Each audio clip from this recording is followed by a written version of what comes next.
Hi, everyone. Welcome to the Psychology and Spirituality, a Bridge to a Better Life discussion. I'm your host, Marcia Trajano, and with me is Yuri Castro. Yuri, it's so good to have you back with us. And just know that I really enjoy how we come together, our conversations around psychology and spirituality. If you don't know Yuri yet, he's a clinical psychologist, sorry, and a spiritist. Hi, Yuri. How's everything? Everything is great. Thank you so much, Marcia. Always a pleasure to be here. Awesome. And Yuri, I just wanted to start a conversation because we're now tackling, right, self-discovery and existential meaning of life. So I wanted to perhaps take a second to introduce our conversation because existential meaning of life, right, can be defined as the search for purpose, the search for meaning, for significance in a world that we live that is so chaotic at best and at worst indifferent. We live a world that nobody cares, right? Nobody cares. And when we talk about existential, right, existential meaning, I think it's important for us to perhaps reference the work by the very famous existentialist like Jean-Paul Sartre, Albert Camus, and they both argued that life has no inherent meaning. Oh boy. And they argued that we, you and I, and all of us here, all of us that are part of this or life with another 8 billion people, like each one of us must create our own meaning. And we do that through choices, actions, experiences. So, on one hand, this perspective emphasizes to all of us to seek personal freedom at the same time exercising that with responsibility, and points us to this idea of living authentically, living an authentic life. And this is on one hand, right? On the other hand, this also acknowledges, Yuri, the struggles that we all face, which is just living, simply existing. As I mentioned briefly, our society today as a whole is dealing with so much, right? And I know psychologists like yourself are, I'm sure, dealing with patients that are facing isolation, but are facing increasing isolation, but also facing anxiety, struggling with the inevitability of death. And thank goodness for our belief systems that, from a spirituality perspective, that physical death does not mean death, right? But regardless of that, it is all packaged together, quite scary, isn't it? So I'd love if we could spend a few minutes talking about how we can confront these challenges. How can we find our path to achieving a life that is fulfilled, of embracing all of these uncertainties, but really creating our own meaningful narrative as we face the absurdity of it all, right? How can we be ready and have the courage to take on this journey to self discovery? What are your thoughts? Excellent reflection, Marcia. I think that you touched on many different subjects that are very interesting. I want to start talking about the meaning of life, as you started saying, like those philosophers. It came to my mind the idea that we life is what we make of it, so we assign the meaning to our lives, to our experiences as a whole. And talking about the field of clinical psychology made me think of the diathesis stress model of disorders, which is this idea that most conditions, there is a genetic component behind them, most of these disorders that we have in the DSM-5-TR, but there's also something else that accounts for that. So let me give an example. When we're talking about schizophrenia, concordance rates of twins, fraternal and identical, meaning those who are genetically the same and those who are not genetically the same, 100% the same, is 48% for those who are genetically identical, meaning if one twin develops schizophrenia, there's a 48% chance, or 48% of the cases the other one will, but it's only 26% for those who are not genetically the same, and even when they're raised in different places in life. So there's a lower rate, which means that even though biology accounts for a lot of that, it doesn't account for it all. There's something behind, there's something else that accounts for these changes. And in this example, the development of a disorder as debilitating as schizophrenia. And therapies, I mean, different psychological approaches have started to look into that. What are the meaning of these stressful events, and how can they trigger these conditions? So there must be something there that separates those who are genetically the same, in which one will develop a condition while the other one will not, even when they're raised apart or when they're raised under the same household.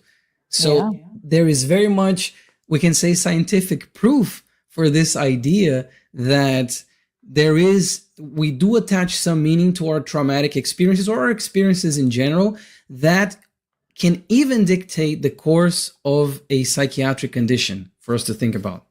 Yeah, this is very interesting, right? From a statistical measure of that biological aspect of schizophrenia in this case, right?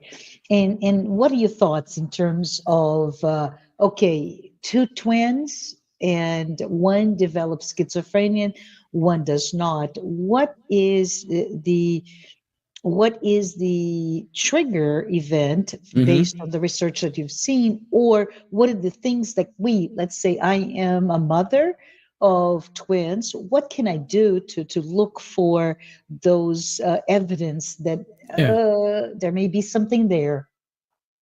Yeah, so the idea is a good question. The idea is that even, let's say, the twins are 100% the same genetically, and they are raised under the same household, and let's say it's a traumatic household, if one develops, the other one won't.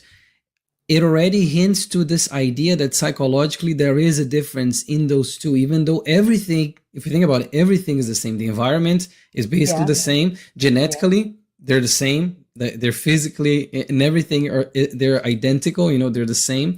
But there's something else there. And that's why I think, and this is where I think Spiritism brings so much light into this issue, because yes, through the eyes of our through our materialistic eyes, through the eyes of the world, superficially, they are the same. They are raised the same. How can one develop and the other one doesn't? But then we've got to remember that all of the material is passing, is in passing. It's not going to last. It's ephemeris. But there's a spirit inside. There's an eternal spirit inhabiting that body with its own set of challenges, with its own sets of qualities. So that is the biggest leap, I think, and that's where Spiritism can contribute so much to science in general, to the psychological field, by shedding light into these individual differences that exist, no matter if the environment is the same, no matter if genetically they're the same. So let me pivot back to the question, right? So for a parent looking to the external evidence of this or that, it doesn't matter because it's superficial. It's material. It brings that material lens to which we're looking at life. So how can we pivot that to what about our journey, this self-discovery journey? Because it is a very individual journey, right? A parent cannot do that journey for the child, right? How can we use that to really understanding to what you were alluding earlier, this attributing meaning to our lives?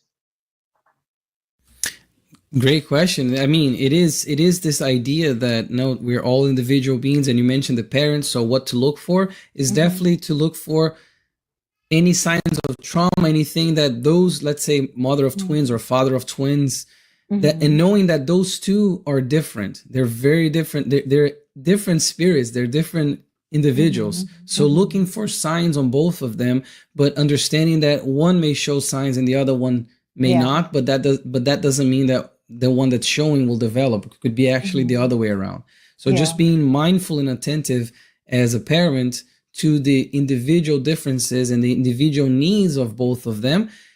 And let me tie that to your second question of the self-discovery, because yeah, the self-knowledge or the self-discovery, this process, this arduous process that we're still going through, also puts the light back on us. The mirror is raised and we're looking at ourselves and seeing, okay, what are some of my own challenges? What are some of my own shortcomings? What are some of Mm-hmm. my own abilities, and how can I contribute to not only my life, my own, process of individuation, my own idea of this development, but also to those around me.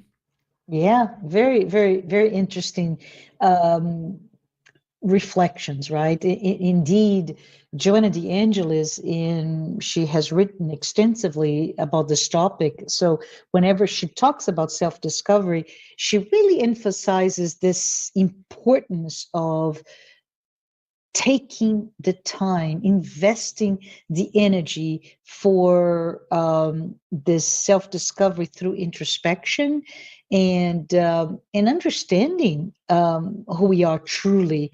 But how can we do this? Do you know anything that we can perhaps bring here as aspects for how to start our own journey and how to uncover those layers, right? And we peel one layer, and there's a deeper one that belongs to us in this, as Freud puts, right, our personal unconscious, and Jung explores even further with the collective unconscious. But those are so many layers that we are immersed in. How can we start to be able to peel those through the journey of self-discovery? What are your thoughts? And maybe you can elucidate to everyone here on this live. Yeah, so I think that the first step is to have the courage to look inward, to have the courage to put, like I said, to raise the mirror and try to see Yeah. what can we discover. Because if we look at the word itself, self-discovery, we're discovering, and the process of discovery means that there's something there. So Yeah. what are we gonna find? Once when we put the mirror to ourselves and we're trying to look to see what we're gonna encounter, what we're gonna discover, because there is something there. And what is there is this immortal spirit with all its flaws and its abilities and all of the things that he has accomplished.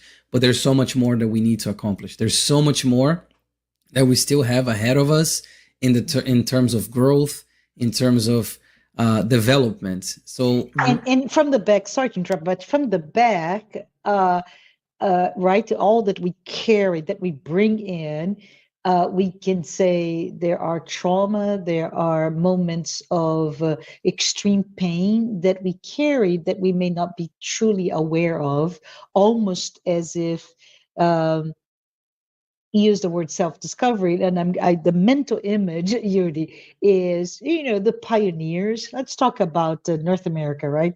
So if you think about even today, how strenuous it is to, if you say, I'm going to go on a hike, right? I'm going to go on a hike today, and oh, what do I have to take with me? Well, boots, so you don't step on snakes that will bite you, or pepper spray for the bears that we encounter. Can you imagine 500 plus years ago when those first pioneers were doing that, encounter this virgin territory full of everything that you don't know how to even deal with? And we do the same, right? How can we look at it with the eyes of this curious pioneer that needs to be prepared to look at it and look at this entire new world with a sense of how can we deal with this new situations, new environments. I don't know. Those are the thought processes that came to my mind as we're talking. And when you mention new world, it's interesting because yeah, we can definitely make an analogy, and I think it's a good analogy of these pioneers all the way back then, and we ourselves being the pioneers, but we're discovering it's something that, like I said, it's already there. It's ourselves. But when we look inward, when we have the courage to look inward, we do have to be prepared. And I think that that's a very good point that you bring. So we need to have the courage. We need to have all these tools to be able to explore ourselves and see the shadow parts of ourselves, to see all of those pieces that we don't want to look at, or we don't want to accept, or we shy away from examining.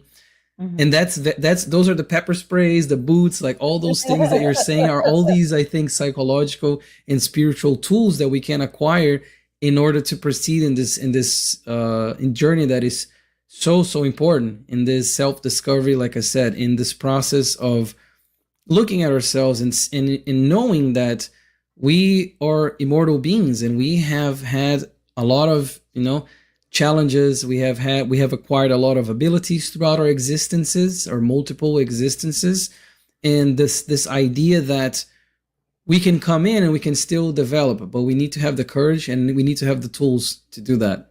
Are there any tools that we can talk about it for be better prepared? Absolutely. What are the pepper sprays that we can from I say the boots. Let's use the same ones you said. I say the boots are knowledge. I think knowledge is the boots because it's almost like the foundation. And when I say knowledge, I don't mean just psychological knowledge. I mean spiritual knowledge as well. And that is something that I think, again, spiritism is such a blessing to our lives, because it provides us with these boots that we can walk in the jungle of ourselves and know that we are on solid ground. Very rich indeed, right? Yeah. so boots for its knowledge. What else? Boots for the knowledge. I think the pepper spray, which is something more, like, I don't know, incisive, something more in the moment. I think this could also be achieved through therapy. I know I'm a clinical psychologist. I may be biased in saying that, but I think that we all can benefit from therapy. Yes. In different degrees, but we all can benefit from that. So that the therapy, this idea of exploring ourselves and being vulnerable and having the courage to explore ourselves with the help of a professional. And again, it doesn't have to be one specific line of work, but just going to therapy and having that capacity to explore ourselves, that can be a tool that is very, very important in this process of the self-discovery. So it's our pepper spray. Shall we continue our analogy? Let's think in terms of maybe protection. So sunblocks or excellent or right insect repellent. Is there anything that we can use to repel against things that may hurt us? For people listening, we did not rehearse it. This is this is in the moment, okay? Yes, I think the insect repellents, as you're saying, the sunblock, that could be prayer. That could be connecting our thoughts, elevating our vibrations, and connecting our thoughts with, our Heavenly Father, with the good spirits that are always there to help us. With that, we create this sort of protection around us against the negative influences from outside or from the inside as well. Yeah. And I would just say, everyone, this is an exercise, a self-discovery that is not for the faint of heart. It is something that we all should do, must do eventually, right? But it doesn't come easily, because it really requires that pioneer spirit, right? It requires us facing our own fears that we somehow repress, right? That we put down. I'm afraid of blah blah, and I'm embarrassed to even talk about it, so I somehow repress it. I don't want to do it.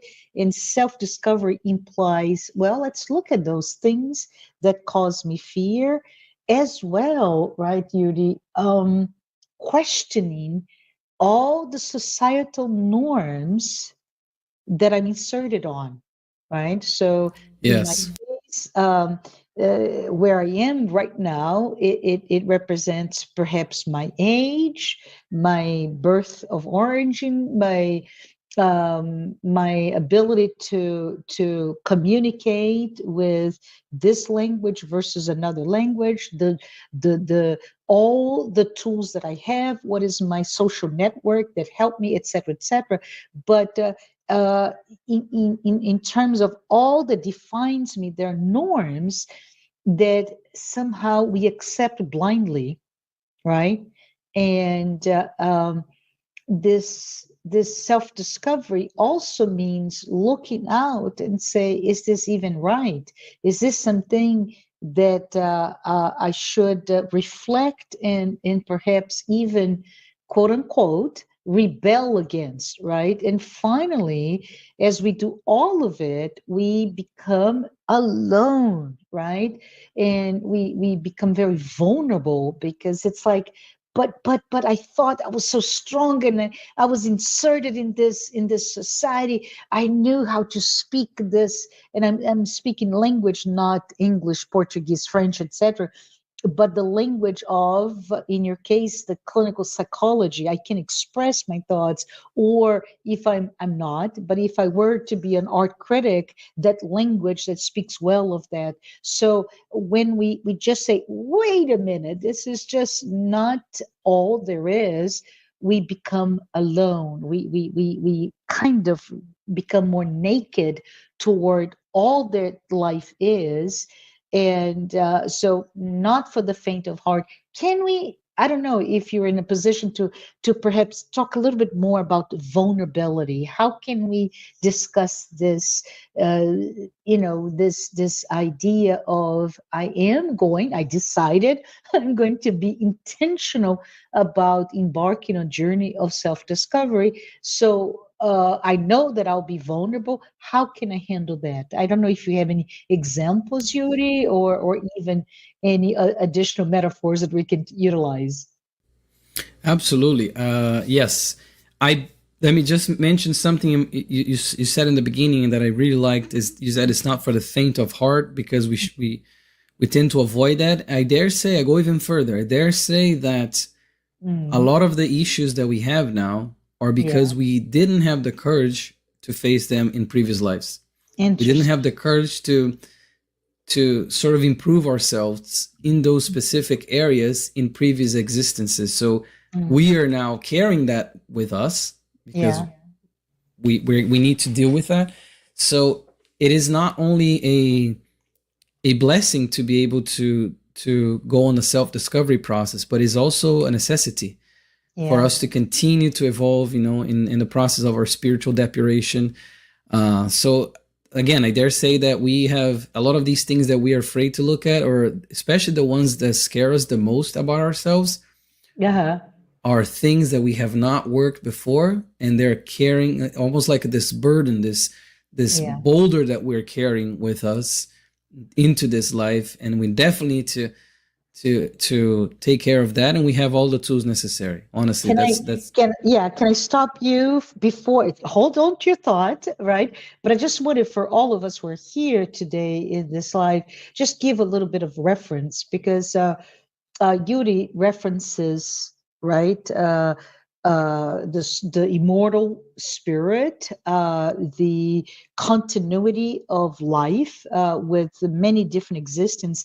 And I just wanted to perhaps frame that with some interesting work, and this is scientific work, to discuss this, to, if you don't believe in all of this, right, but if you want to know more, I think it's important to perhaps talk about or reference the work that Dr. Brian Weiss, a just super well-known psychiatrist and author, one of his bestsellers is Many Lives, Many Masters, right, Yuri, where he talks about patients that during a therapeutical session, and I think he was dealing with trauma in many cases, right?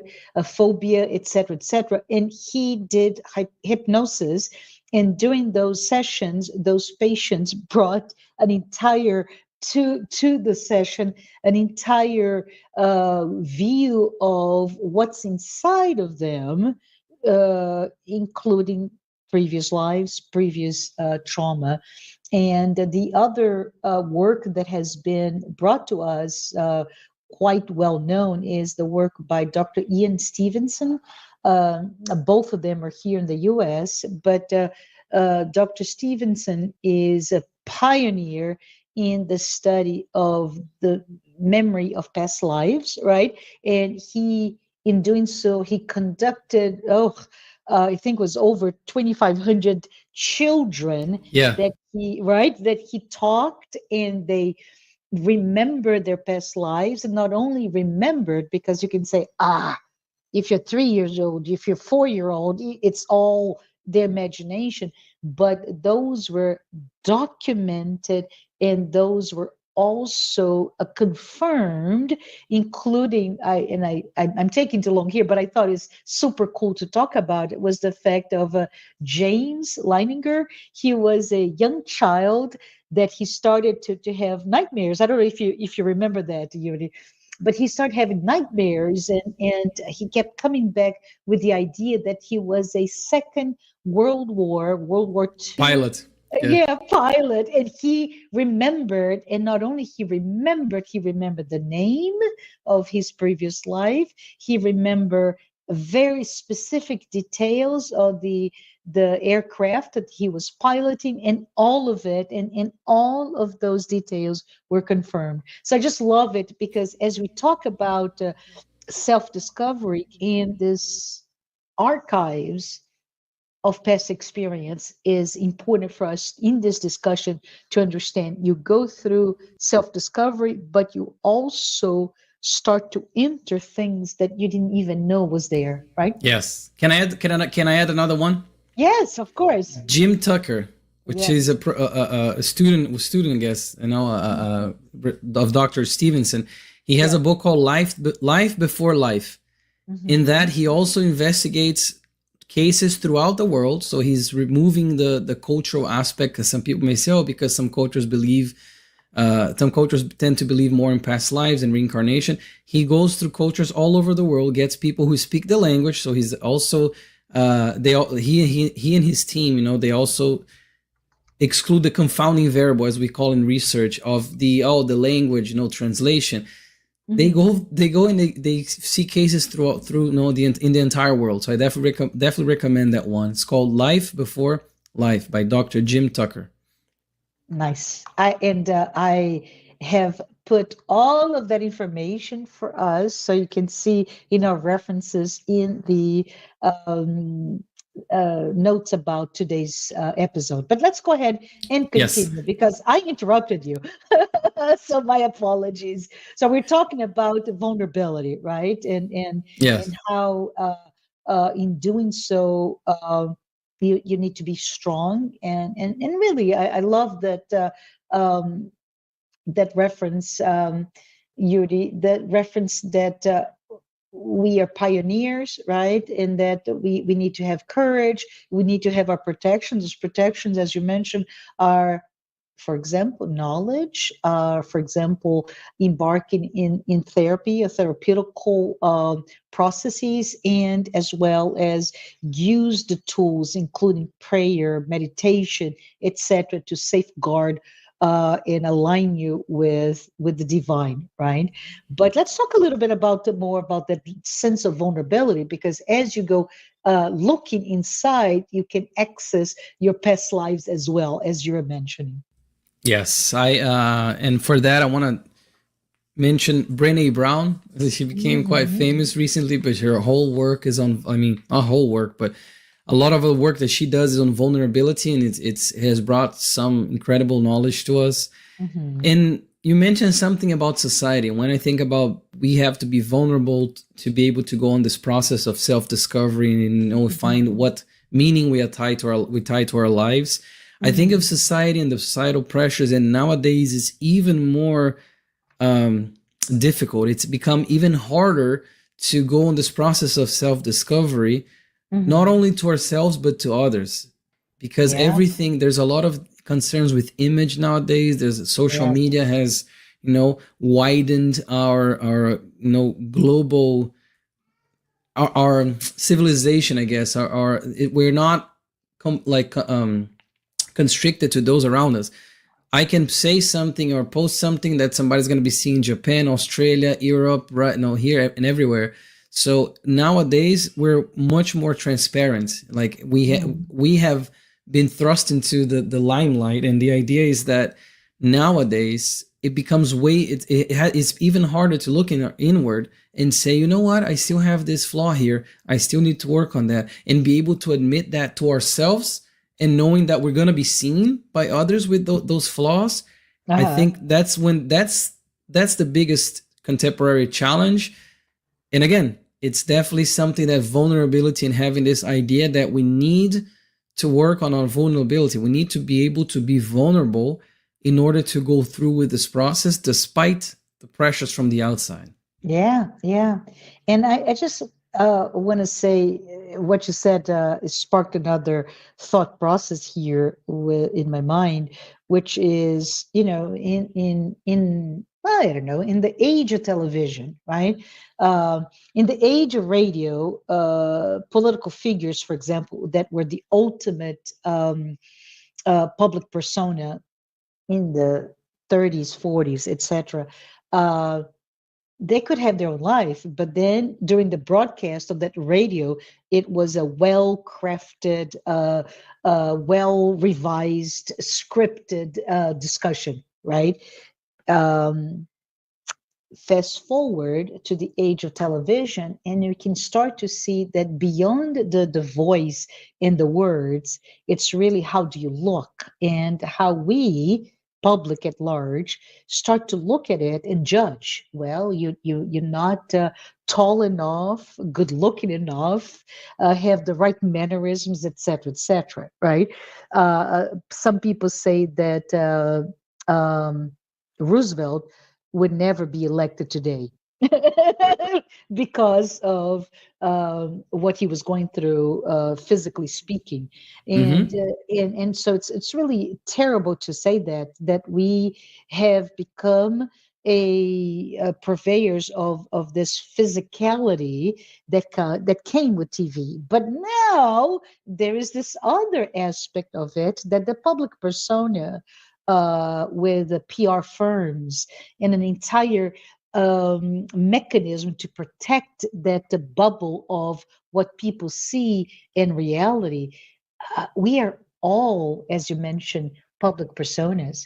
We ourselves did that, right? We exposed, almost in some cases from birth, pictures and reactions, and of course, most of us, me included, find it odd that yesterday, I'm just going to be cheeky here, Yuri. Yesterday, I gave public declarations of love to, say, boyfriend number one, right? Public declarations, and then go through divorce or separation, and then second one and third one, and then if you're a follower, right? Air quote here, follower of that person, you start to see, but is it real love? Is that undying, unconditional, forever love? Not really forever. So even your words start to lose and be diluted in face of that publicity, that public persona that we all are now available. And that puts us into a different questions. In the future, let's pretend we all now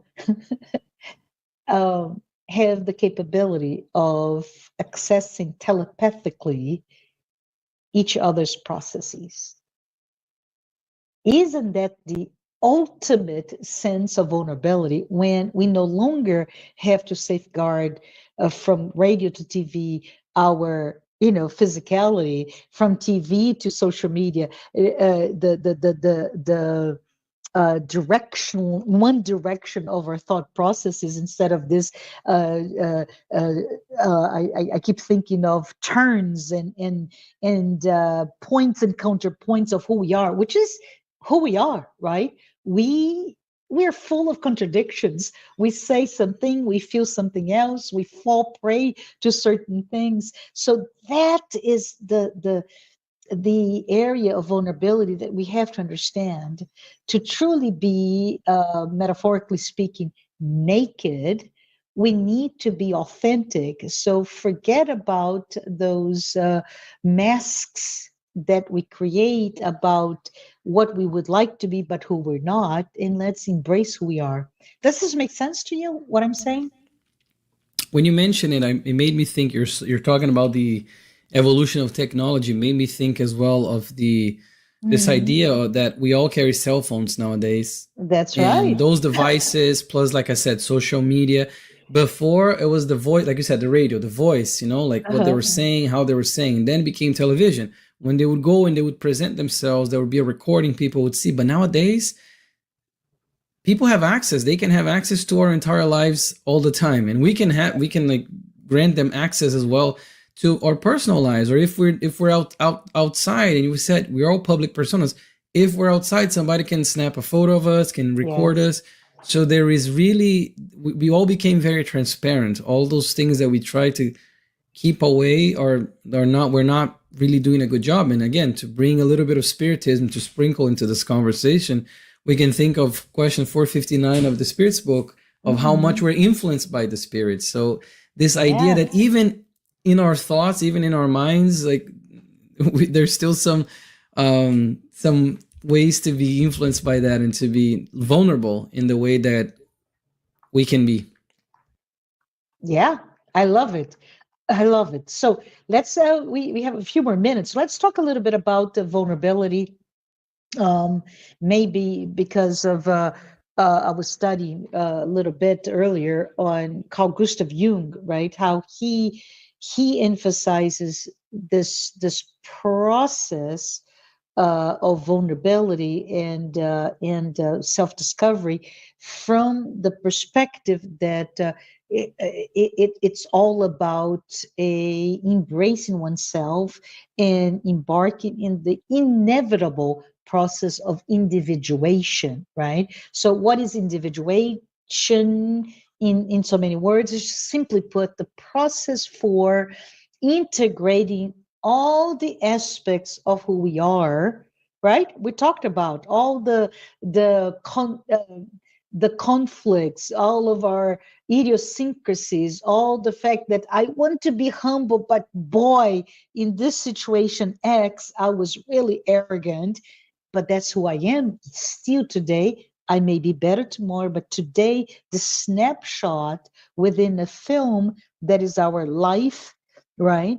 In that moment, I may not correspond with my behavior, with my intention. So all of that multiplicity of aspects of our personality that we bring, which reflects our, as you mentioned before, Yuri, our long journey, right? And I'm talking to you, putting my hands towards my back, because it's the sense that we carry this journey that we're not even aware it's behind us, but it betrays us, that journey betrays us in what we are today. There is an interconnectedness on the Marcia from yesterday, the Marcia today, and Marcia tomorrow. Absolutely. Right. So let's talk a little bit about how does self-discovery, how embracing those multifaceted aspects of who we are and how we behave. So it's a from a behavior perspective as well as values, but how that self-discovery is essential for us to attain that meaningful life, or life full of significance. When you mention it, it made me think of the requirements or the prerequisites that Joanna de Angelis mentions, that are necessary for us to achieve the self-discovery and this journey. And she also mentions the word journey. So it made me think of that. So she says, there are five of these prerequisites, and I think it's interesting for people who are listening or watching to know. She says the number one is the dissatisfaction with what one is, Yeah. or has, or how one finds oneself. So there needs to be this dissatisfaction, and sometimes this can be a veiled dissatisfaction, or is not so easily accessible. So it's like the sense of discomfort, right? Yes, a sense of I'm supposed to be happy. I have it all. Yet there's that sense of something is not quite right. something is not quite right. I need to work on this, even though I don't want to, but I need to. So there's this discomfort, this dissatisfaction. Number two, she calls a sincere desire for change. So there needs to be this desire to make the change so you can find the satisfaction that you don't have. Number three, intentionality, right? So, intentionality, yes. So for me, I would understand it's 31st of December, and I come up with my list that, by the way, it's the same list of the past 15 years. But where's my intention to change, even if it's not in that list, right? What is my intention, my commitment to change? Exactly. Number three, she says the persistence in the attempt. Look at that. So the persistence, this aspect of resiliency, of not giving up when we're trying to conquer parts of ourselves that we perhaps have tried in the past and failed, but now we need to persist. We need to have this this resiliency in our attempt to change our condition and change ourselves in this process of self-discovery. What do you think? I love it. I love it. It's we fall like the child, right? That the sense of a child learning to walk is incredibly important to me, right? That child that needs, if you think about it, it's not born walking, right? And it doesn't even know how to roll at the early weeks of life, but in attempting to roll, you start to create the muscular requirements to move, and the way you move and fall, right? That resiliency.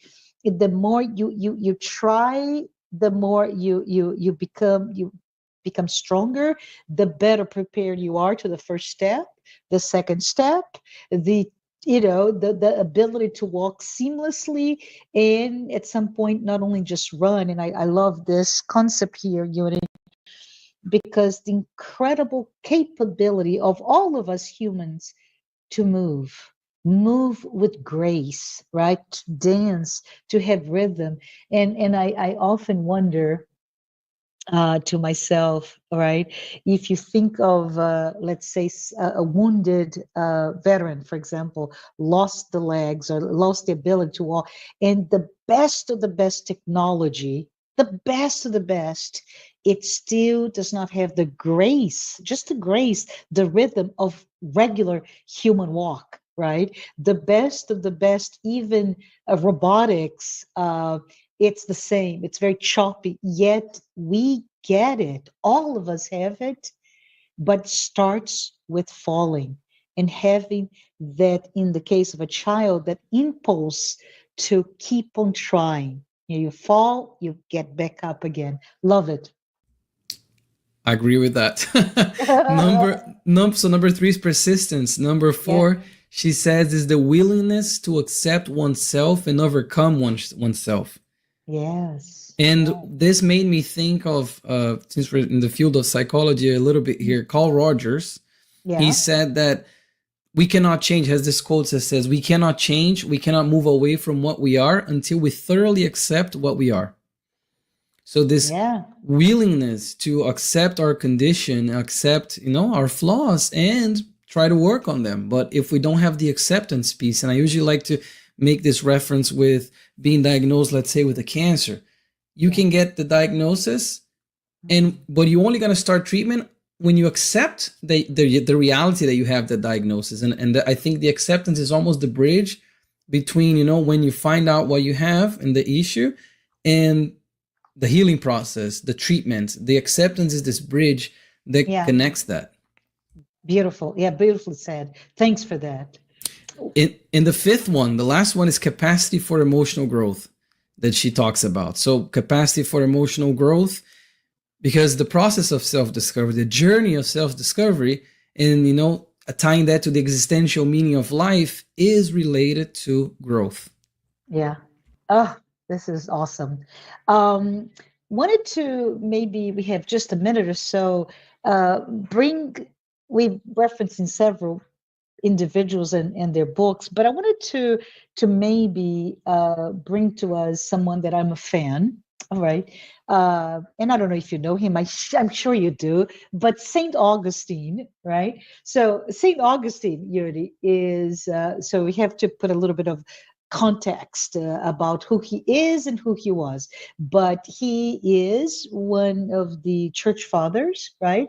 He is considered one of the most influential figure in Western Christianity, and but he was inserted in the culture the 4th century. So think about 4th century.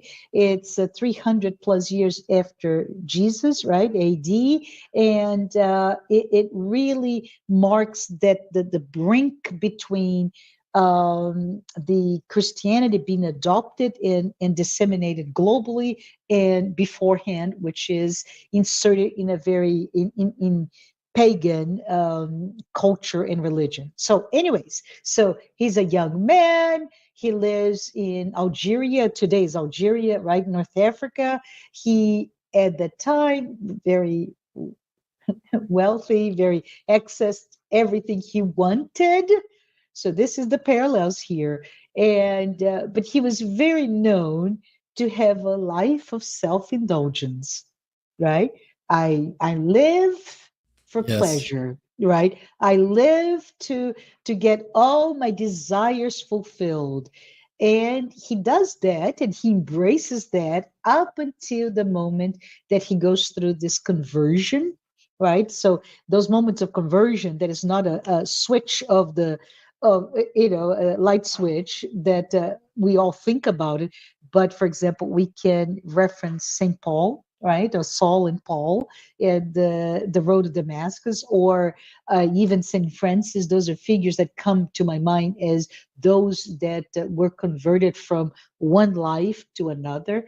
But in the case of Saint Augustine, he was converted still, and he ended up becoming the bishop of Hippo. So he's known as Saint Augustine, Augustine of Hippo, and he ended his life so many years later, I think, still working as the bishop.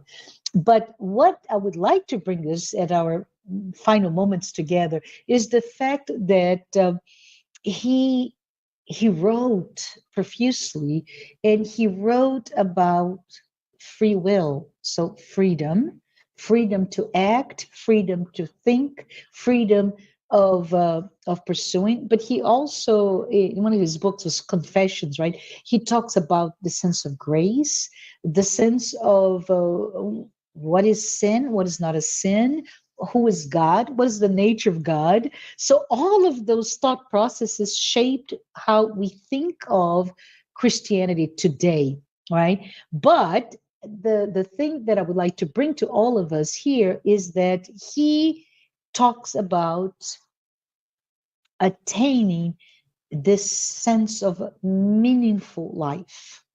Ah, it all comes together. And that sense of having a meaningful life is all about seeking this relationship, in his case, right, with God. And I move my hand up and down vertically because that's how I see my connection with God, and aligning my will with this divine purpose. So for us to do this, he said you must invest, and now you have to endeavor in understanding your own human desire, which is what you're saying with those 5 prerequisites, right? Understand who you are and decide, have the intention of undergoing in a journey that includes inner reflection, faith, pursuit of the truth, and I love it, compassion. So he Excellent. right. Excellent.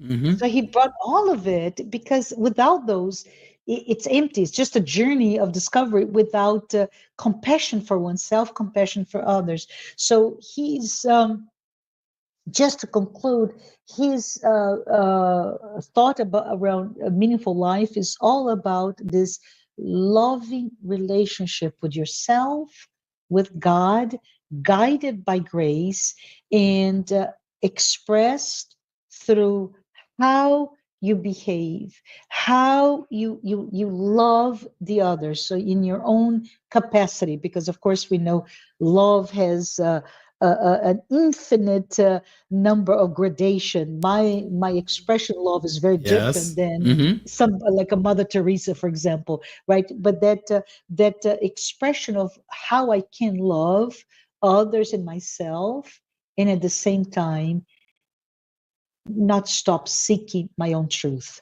right? So, do you want to say something else before we close? I love the comment about Saint Augustine. Yeah, and compassion is almost like the missing link. I think the missing Yeah. ingredient, because we Mhm. can talk about the know thyself and how important that is and the journey of self discovery, but also having the compassion towards ourselves, knowing Yes. that we're still imperfect, we're still, we're still going and we're trying to become the better version of ourselves. I mean, the best version of ourselves, and Mhm. having compassion with our own Yeah. mistakes, still striving to be the best that we can be, but having compassion to ourselves when we fall and just get up and continue walking. Love it. So for all of us, as we close here today, we find this idea, this point of know thyself, right? Which is really an imperative if you think about, right, Yuri? It's this notion, but this imperative is not new. It's not Yuri's imperative or Marcia's or Joanna de Angelis. It comes all the way from Greek philosophy, and it's attributed, for example, to Socrates as from the Oracle of Delphi, that he brought that idea of you have to know thyself. So, what are the implications on knowing yourself or embarking in a journey of self discovery? First of all, you have to have self awareness, right? So let's understand where we are and who we are by analyzing perhaps our thoughts. And please interrupt me if I'm going sideways here, Yuri, but your thoughts, emotions, values, motivations, right? And knowing that, I'd say in modern life, in your day to day, at work, at home, etc., those just the self awareness can lead us to achieve better decision making, to have a sense of personal growth, professional growth. This is number one, perhaps. But if we keep on going with that, we talk about knowing thyself, right? Know thyself imperative as a sense of authenticity, and knowing who you are.